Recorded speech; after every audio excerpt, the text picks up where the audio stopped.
Hello students. तो आज हमारा टॉपिक है कौन सा? जी हाँ, शतपथ ब्राह्मण। ठीक है, शतपथ ब्राह्मण हमारा टॉपिक है। आपको पता है ब्राह्मण का जो परिचय था वो कंप्लीट हो गया। अब ऐतरा ब्राह्मण भी हो गया। इसके बाद में कौन सा है? शतपथ ब्राह्मण। और इसके बाद क्या है? जी हाँ, गोपथ ब्राह्मण। ठीक, तो और इसके बाद में क्या है वो भी आपको पता है। आरण्यक आने वाला है, उपनिषद आने वाला है, वेदांग आने वाले हैं। ठीक है, तो ये बच्चों के कमेंट के हिसाब से वीडियो बनाई जा रही है। तो वीडियो को शुरू करने से पहले जल्दी से सबसे पहले तो लाइक कर दीजिए, ठीक है, और शेयर भी जरूर कर देना। और बीच बीच में अगर आपको वीडियो अच्छी लगे या आपको लगे कि हाँ जो टॉपिक आपको चाहिए थे वो आपको टॉपिक मिल रहे हैं, तो प्लीज छोटे छोटे से कमेंट, अच्छे से कमेंट भी करते रहें, जिससे कि हमको भी अच्छा लगता है। जब अच्छे कमेंट आते हैं तो हमारा भी उत्साहवर्धन होता है। ठीक है, और अगर कोई टॉपिक है आपका तो आप उस टॉपिक को भी लिख सकते हैं कमेंट बॉक्स में, तो हम उस पर आपको अच्छा सा कंटेंट तैयार करके आपको जरूर देंगे। ठीक है, तो बच्चे शुरू करें। आई थिंक वीडियो शेयर कर दी होगी आपने। यस, तो चलिए शुरू करते हैं अपना शतपथ ब्राह्मण। तो शतपथ ब्राह्मण ये दूसरा वाला ब्राह्मण ऐत्र ब्राह्मण के बाद में। तो ये जो है हमारा, ये यजुर्वेद की शुक्ल शाखा का ब्राह्मण है। ये यजुर्वेद की जो शुक्ल शाखा है उसका ब्राह्मण है। शुक्ल यजुर्वेद की दो शाखाएं हैं, आपको मालूम है ना? और जिसको नहीं मालूम है वो उसको अब पता चल जाएगा। ठीक है, तो शुक्ल यजुर्वेद की कितनी शाखाएं हैं? जी हाँ, दो शाखाएं हैं। कौन कौन सी? मध्याह्न दिन शाखा और एक ही हमारी कांड शाखा। अब आप इस पॉइंट को लिख लीजिए कॉपी में, है ना? आपने नोट्स बना रहे हैं ना आप अपने, तो आप उनमें ऐड कर लीजिए हमारा सबसे पहले शतपथ ब्राह्मण का पॉइंट डाल के, और फिर अपना छोटे छोटे प्रश्नों के उत्तर लिखते रहें। दोनों ही शाखाओं में शतपथ ब्राह्मण प्राप्त होते हैं।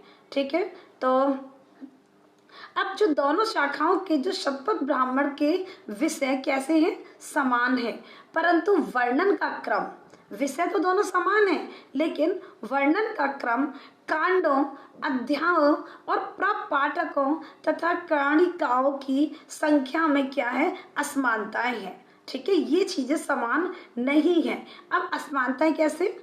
जैसे देखो, मैं आपको एक बात और बताती हूँ, इसमें हमारी एक मनु की भी कथा आएगी। कल आई थी ना शुना सेब की, यस, ऐत्र ब्राह्मण में सुनाई थी, तो आपको अच्छी लगी होगी।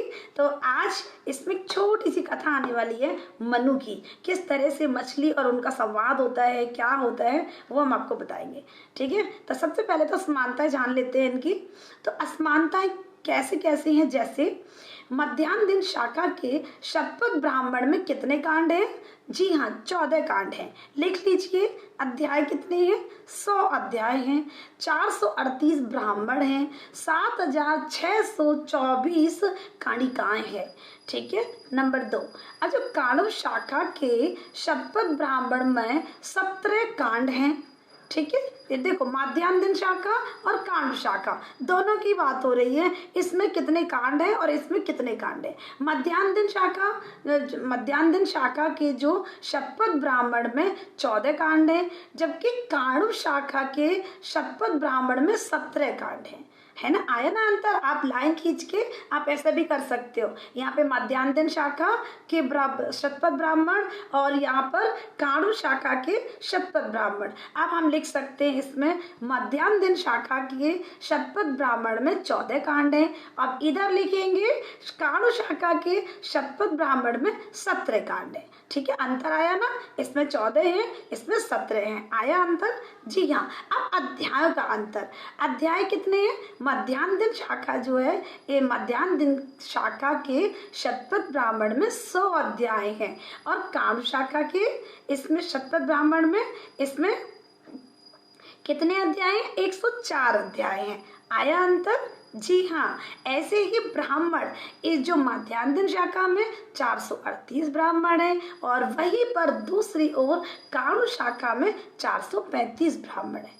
ठीक है, वह अब 400 मध्याह्न दिन अब कणिकाएं कितनी है भाई? कणिकाओं में भी अंतर है। जो मध्याह्न दिन शाखा के शतपथ ब्राह्मण में 7624 इधर लिखा हुआ है हमारा। ठीक है, और काणु शाखा के शतपथ ब्राह्मण में कणिकाएं कितनी है? 1806। ठीक है।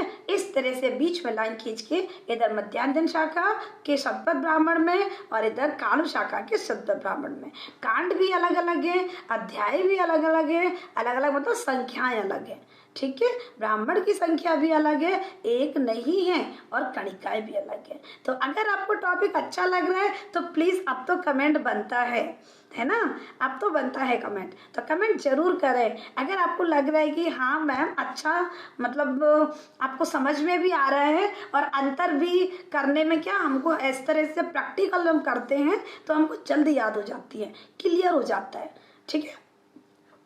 तो अब इसके अतिरिक्त मध्याह्न दिन शाखा के शतपथ ब्राह्मण में 68 अर्थात 68 प्रपाठक है, ठीक है। किसमें? मध्याह्न दिन शाखा के शतपथ ब्राह्मण में 68 प्रपाठक है, जो काण्व शाखा के शतपथ ब्राह्मण में नहीं है। ये देखिए, इसमें तो प्रपाठक है और इसमें प्रपाठक है ही नहीं, ठीक है। तो अब देखेंगे अगला अंतर क्या है। अब 6 अंतर बता दिए। तो सामान्यतः शतपथ ब्राह्मण में 100 अध्याय होते हैं, ठीक है। शतपथ ब्राह्मण में 100 अध्याय होते हैं, अतः इसका नाम शतपथ रखा गया है। अब इस दृष्टि से मध्याह्न दिन शाखा का शतपथ ब्राह्मण औचित्यपूर्ण है, ठीक है। मध्याह्न दिन शाखा का शतपथ ब्राह्मण औचित्यपूर्ण है। अब इसके विषयों के बारे में जानते हैं। दूसरा टॉपिक, चलिए लिख लीजिए अपना टॉपिक, विविध विषय, ठीक है। अगला टॉपिक है हमारा, अब शतपथ जो हमारा शत ब्राह्मण है, शतपथ के कांडों में अग्निहोम यज्ञ। अब देखिए, अब इसमें यज्ञ कौन कौन से हैं, ठीक है, कौन कौन से यज्ञ हैं वो उनके बारे में हम जानेंगे। शतपथ के कांडों में अग्निहोम यज्ञ लिख लीजिए, अग्निहोम यज्ञ, पिंड पितृ यज्ञ, ज्योतिष्टोम यज्ञ, अग्निष्टोम यज्ञ, राजसूय व सोम यज्ञ, पंच महायज्ञ, अश्वमेघ यज्ञ, है ना, और सर्वमेघ यज्ञ, पितृमोक्ष यज्ञ का विवेचन है, ठीक है। किसमें? शतपथ के कांडों में, ठीक है। इन यज्ञों का विवेचन किया गया है। अब अंतिम भाग में बृहदारण्य उपनिषद का विवेचन है। अब शतपथ ब्राह्मण ही विविध यज्ञों का सांगोपांग व पूर्ण विवरण प्रस्तुत करता है, जो अन्यत्र प्राप्त नहीं है, अर्थात कहीं दूसरी जगह प्राप्त नहीं होता है। अब इससे यह भी ज्ञात होता है कि जो वैदिक युग था ना, वैदिक युग का जो प्रारंभ था, वैदिक युग के प्रारंभ में यज्ञ आरंभ हो गए थे, ठीक है। जब वैदिक युग का आरंभ हुआ था तो यह यज्ञ प्रारंभ हो गए थे, शुरू हो गए थे। बाद में यज्ञ विधान बहुत ही ज्यादा क्या हो गया था, विस्तृत हो गया था, है ना, मतलब हर जगह यज्ञ होने लगे, जिससे यज्ञ के विविध भागों व उसके अनुष्ठानों पर बल दिया जाने लगा। ब्राह्मण युग में जो यज्ञों का विधिवत विकास हुआ, जब ब्राह्मण युग आया तो उसमें क्या हुआ था, यज्ञ का विधिवत, है ना, नियमों के अनुसार विधिवत विकास हुआ, और इसका सार्वधिक विवरण शतपथ ब्राह्मण में है। पूरा जो विवरण है कहाँ पर है, हमारे शतपथ ब्राह्मण में है। तो आइए जानते हैं दूसरे पॉइंट के बारे में। ये हो गया हमारा विवेच्य विषय। अब है हमारा यज्ञों का आध्यात्मिक महत्व क्या है, ठीक है, इनका आध्यात्मिक महत्व क्या है, जो शतपथ ब्राह्मण से ज्ञात होता है, ठीक है, जो शतपथ ब्राह्मण है इनसे ऐसा पता चलता है, ज्ञात होता है कि यह एक भौतिक कर्म ही नहीं है ना, ये एक भौतिक कर्म ही नहीं है, बल्कि यज्ञ का अनुष्ठान आध्यात्मिक दृष्टि से भी होता है, ठीक है। यज्ञ का अनुष्ठान आध्यात्मिक दृष्टि से भी होता है। भौतिक भाग का तो एक प्रतीकात्मक है, प्रतीकात्मकता है ना, मूलतः यह आंतरिक व्यापार है।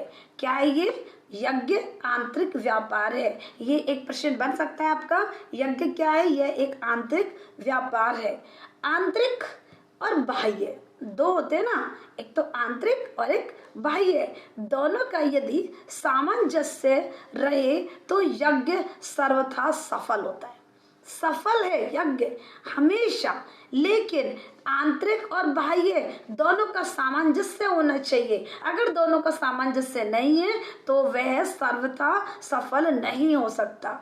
यह यज्ञ सर्वथा सफल जब ही होता है जब आंतरिक और बाह्य दोनों का यदि सामंजस्य रहेगा, तभी यज्ञ हमेशा सफल रहेगा। ठीक है।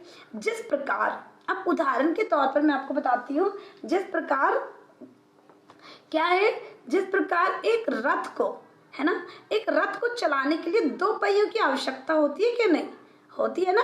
यस, जब रथ को चलाने के लिए दो पहियों की आवश्यकता होती है, लेकिन अगर एक पहिए में भी थोड़ी सी भी खराबी है तो क्या वह रथ अच्छे से चल सकता है?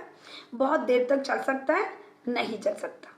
ठीक है। तो और रथ के पहिए ही नहीं, उन्हें खींचता कौन है? कौन खींचता है? अश्व खींचते हैं ना, घोड़े खींचते हैं। तो उन्हें खींचने के लिए दो अश्वों की एकता भी आवश्यक है, एक पहियों की आवश्यकता है तो होती ही है। भाई पहिए तो बराबर होना चाहिए, लेकिन उन्हें खींचने के लिए भी दोनों घोड़ों का भी सामंजस्य होना बहुत जरूरी है, उन दोनों में एकता होना बहुत जरूरी है। ठीक है। तो अब क्या होता है, उसी प्रकार जैसा कि जब हम इस प्रकार जो अश्वों की भी आवश्यकता होती है, मन संकल्प करता है। देखिए, जब हम यज्ञ करते हैं तो क्या होता है, ये आंतरिक और बाह्य। मन संकल्प करता है, वचन के द्वारा उसका प्रतिपादन होता है। मन संकल्प करता है और वचन के द्वारा उसका प्रतिपादन होता है। यही कारण है कि शतपथ ब्राह्मण इस पक्ष पर जोर देता है कि यज्ञ की सफलता मन और वचन दोनों समान संपादन होना चाहिए। ठीक है। दोनों में क्या होना चाहिए? दोनों समान संपादन होना चाहिए, मन में और वचन में। ठीक। यज्ञ को मानव के लिए श्रेष्ठ कर्म माना गया है, बहुत ही श्रेष्ठ कर्म है ना, उत्तम कर्म। और कहा जाता है यज्ञ वही श्रेष्ठतम तमम कर्म। हाँ, ठीक है। तो ब्राह्मण युग में यज्ञ कर्म को महत्व देते हुए विविध यज्ञों के आंतरिक महत्व को दिया गया था। जैसे अग्निहोत्र के अनुष्ठान से, है ना, अग्निहोत्र के अनुष्ठान से व्यक्ति क्या होता है, अग्निहोत्र का जब हम अनुष्ठान करते हैं तो इससे क्या होता है, क्यों? पापों से छूट जाता है। वो पापों से छूटने के लिए अग्निहोत्र का अनुष्ठान किया जाता है। ठीक है। तो आपको समझ में आ रहा होगा तो थोड़ा सा कमेंट करके हमें बताते रहे कि सचमुच आपको अच्छा लग रहा है या नहीं। ठीक है। तो समझ में आ रहा है या नहीं। मेरी कोशिश यही रहती है कि बच्चों को बस एक बार ध्यान से सुन ले, सचमुच उनको समझ में आएगा, है ना। तो कोशिश है बस, और ज़्यादा कुछ नहीं। ठीक, कोशिश है, आप सिर्फ सुनिए। ओके। तो अब देखिए, इस पर जोर देते हैं, शतपथ ब्राह्मण में कहा गया है कि सर्वसमात पाप मनो, सर्वसमात पाप मनो निर्मुच्यते या एवं विद्वान अग्नि होमम जुहोति। ठीक। अब इसका हम क्या करते हैं, महत्व के बारे में जानते हैं। अब आएगी हमारी क्या, मनु की कथा। अब हम सुनाएंगे मनु की कथा, छोटी सी, सुनिए। अब देखिए, सबसे पहले तो क्या है, शतपथ ब्राह्मणों में यज्ञ अनुष्ठान छोटे छोटे विधि विधान का विवेचन है। ठीक है, छोटे छोटे विधि विधान का विवेचन है। इसमें उन्हें किस प्रकार करना चाहिए, है ना, आदि का भी उल्लेख किया गया है इसमें। बस शतपथ ब्राह्मण में बताया गया है कि यज्ञों को किस प्रकार करना चाहिए, छोटे छोटे विधि विधान है, सब कुछ बताया गया है इसमें। और साथ ही प्राचीन आख्यानों का विवेचन है। प्राचीन आख्यानों में मनु की कथा बहुत ही मार्मिक और सरस है।